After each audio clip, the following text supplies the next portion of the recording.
Update, okay? Welcome everyone to MakingADifference.tv. I have two good activist friends with me, Jim and Barbara McNichol. They're up in the Sudbury area, and they are trying to protect a beautiful forest area that, as far as I understand, it's on native lands. And they're having some problems with it being illegally logged and interfered with. It's called the Benny Forest. Welcome to MakingADifference.tv, Jim and Barbara. Glad to be here again, Brian. Thank you, Brian. Good to see you. Well, thank you, thank you. So I'm so happy with people who are actually taking time out of their lives to do beneficial things for Mother Earth. You know, we're all Mother Earth, so we have to, we have to devote time to protecting her. And so can you just, Barbara, I think you started this initiative. Can you just give me a bit of a history on what's involved, what you've done so far and why you got involved? Yes, of course. I moved to the Sudbury area in 2012 with my husband, Clyde.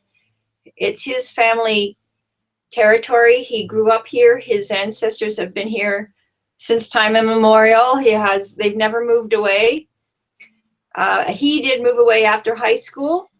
His aim was to learn who he was as an Anishinaabe person, because he was in an area that was never made a reserve. And some people were pressured to join the small little postage stamp reserves they did create, but his people did not succumb to that pressure. They still stayed in the more northern area where they'd always been. They needed to blend into the white community eventually when the beaver were all trapped out and they couldn't live a traditional way anymore. So he lost his culture, language, and needed to learn who he was as an Anishinaabe person. It was a very racist atmosphere he grew up in, and through his adult journey, starting in Toronto and on the Powwow Trail and learning from elders, he's regained pride and knowledge of who he is as an Anishinaabe person. I married him in 2007. And we moved back to his home area in 2012. And at the time we moved back, I had the goal of starting a youth camp that would be based on Aboriginal culture and leadership, and cater to the young people from the Native community that I saw weren't getting the best experiences with the canoe tripping that I love, the bush, just weren't available to them anymore. And if they were, it was probably taught in a very inappropriate way by people whose their ancestors had taught them. Anyway, we started the camp, and then we, in 2012, loggers came into the village where we had our camp and set up trailers, and that was very upsetting. We knew that a lot of logging had been going on in the area, but when they came right into his home village, that was when we decided to take a stand. And we got help from wherever we could, the chief of his reserve and pro bono lawyers, because we didn't have much of a budget, but we got a fair amount of interest in press releases. And one thing has led to another. Studies were done of the area to assess the ecological, archaeological, historical features. Many were found, endangered species, various kinds, Canada warbler, snake habitat, bat habitat,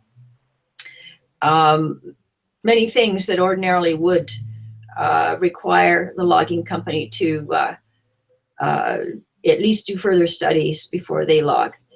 And yet, interruption here, okay, Brian? Going back a bit in the conversation, you talked about, lawyers pro bono, okay?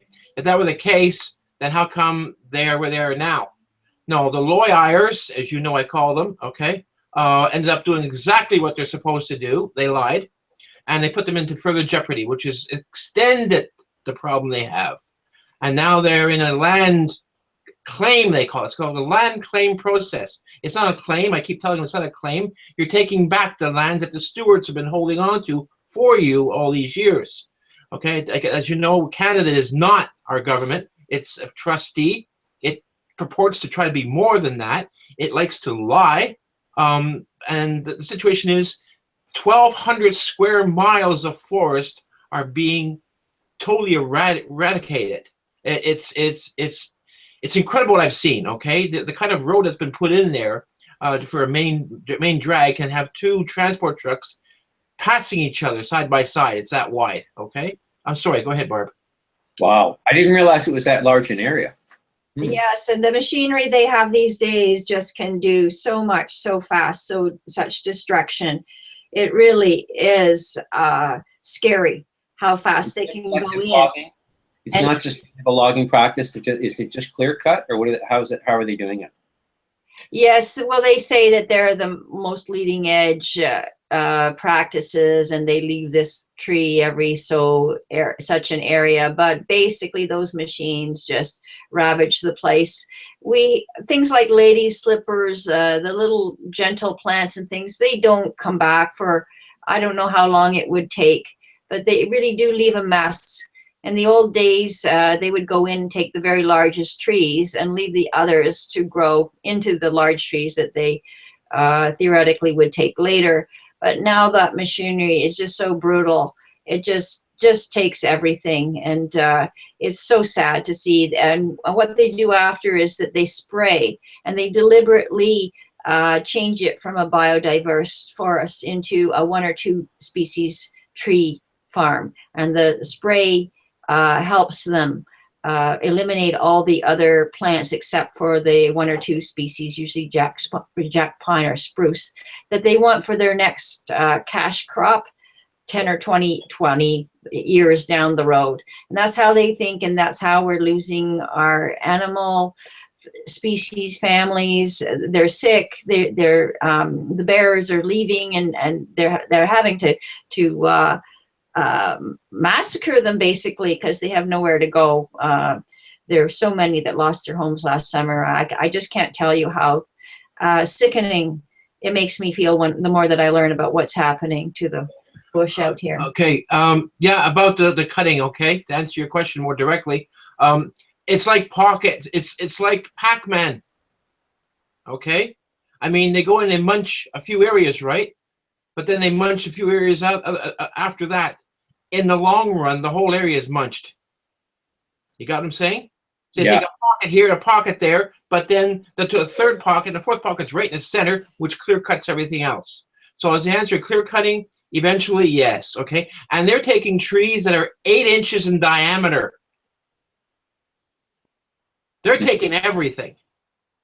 All right? It's not just the 300-year-old trees, because I personally did not see any 300-year-old trees myself in my first trip in. I'm not doubting it. I'm sure that's what's happened in the beginning. But I've seen trees there. I've seen like the lumber. I can tell you how about the size of the lumber and the rings, right? Trees there average between 16 and 40 years old.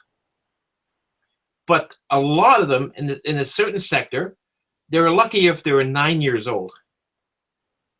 Okay? They had diameters of 8 inches. And the trees they're replanting, are they GMO trees?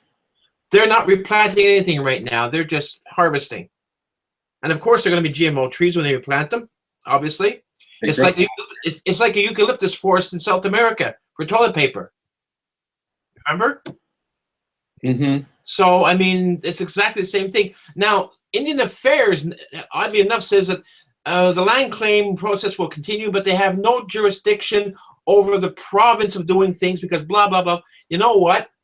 It's a load of crap. I'm going to be downloading that to you tomorrow. I'm attempting to use my newly acquired tablet.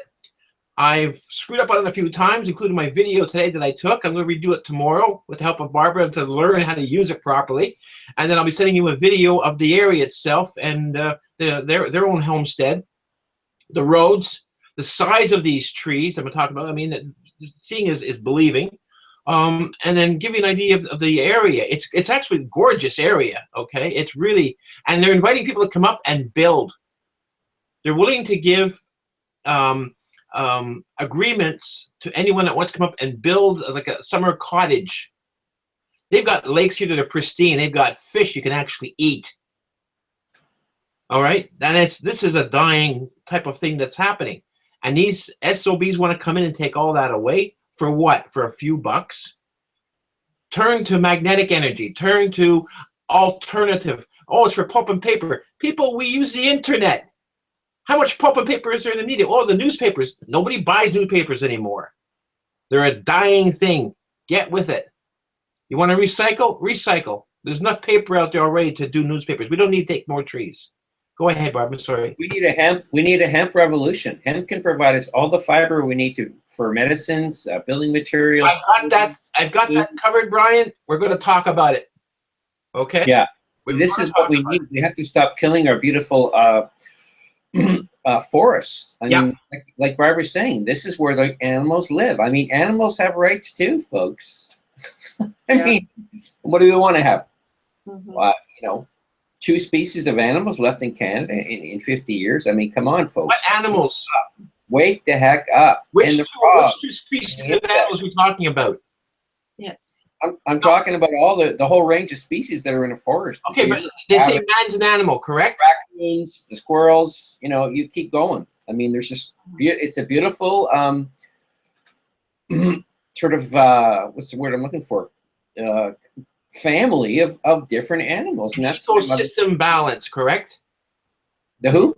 It's an ecosystem balance between everything. With many different species. And man supposedly is an animal, correct? Yeah. Not according to the legal system and the courts. You're all skeletons. You're dead. There are no men or women. And that's got to stop. Behaving like humans. The Anishinaabe people, when they got ravaged, their own homes were burned by the settlers, the miners, whatever. Our elder Art Patatagoose often tells the story of his mother having her home burnt by some miners who were just being careless and destructive. Assholes. And he asked her, did you hate them? And she said to him, and he'll always remember, no, they just haven't learned to be humans yet. You know, isn't that a story? And then the word Anishinaabe means the good, the humans. And there's a real old ancient teachings in that culture about how to behave like a good human, the good way, the good path. It's very similar to Old Testament stories of Abraham, and they talk about linkages. There are linguistic linkages between the Judaic language and some of the Cree Ojibwe languages. So, you know, it just really does pique my curiosity, but we really do have to relearn our deep roots about how to live in a good way, the way the Creator intended us to live. And unless we really deeply look at the Anishinaabe and the other cultures, and not just wear our blinders as the settler, the advanced formula of the universe, we're never going to get it. Now, I'm in touch with certain people, okay, down towards the southern part of the Great Lakes and the rivers, okay, and they've asked me to keep in touch with them. Tomorrow, we're going to be hopefully have a press conference, which really didn't happen today. No one showed up. It was a beautiful snowy day, actually. We got quite a storm up here. The first storm I've seen all winter. I used a snowblower today, actually, which is great. Shoveled as well. Ran in the snow, climbed hills, and try to plant a flag. We're putting flags up tomorrow. I want to get the video of that, okay? And I'm going to take a video of me actually climbing the tree so they can prove to the guys back home, yes, I still climb trees. All right? So, yeah, so that's going to be happening. I'll get some chaga, brother. Bring me some chaga off of Birch Street. Okay. Yeah, we got lots. We got lots of chaga. All right, so we'll wind this up for now. You said 15 minutes, right? Well, I mean, yeah, we unfortunately, I've got a lot on the go right now. That's okay. We'll let it go for now. We'll carry on. We can. Chat, but I'd love to see, video footage of the damage there, of the ecocide, and let's keep following this up, and let's chat about other ideas I have. I know my cousins had, the Yanni family's done a lot of good work up in Sudbury. They got the super stack built, and they say some of swampland in the area of Sudbury where they have the science center. And without that swampland, there would be no place to teach the kids about all the different life forms living in the lake there. Mm-hmm. So let's hope that we can talk about other ideas and what sort of headway you've made with the area environmentalists. There must be a few of them up there in Sudbury. Yeah, including your cousins Steve and Kathy from the Yanni family. Yes, Right. they've been huge allies. We really. The environmentalists are on their side. That's the problem. Governments are on corporate side to make money for themselves. They're being paid off. Go ahead, sue me for saying that. Mm-hmm. You're up to. First of all, you can't sue an Indian.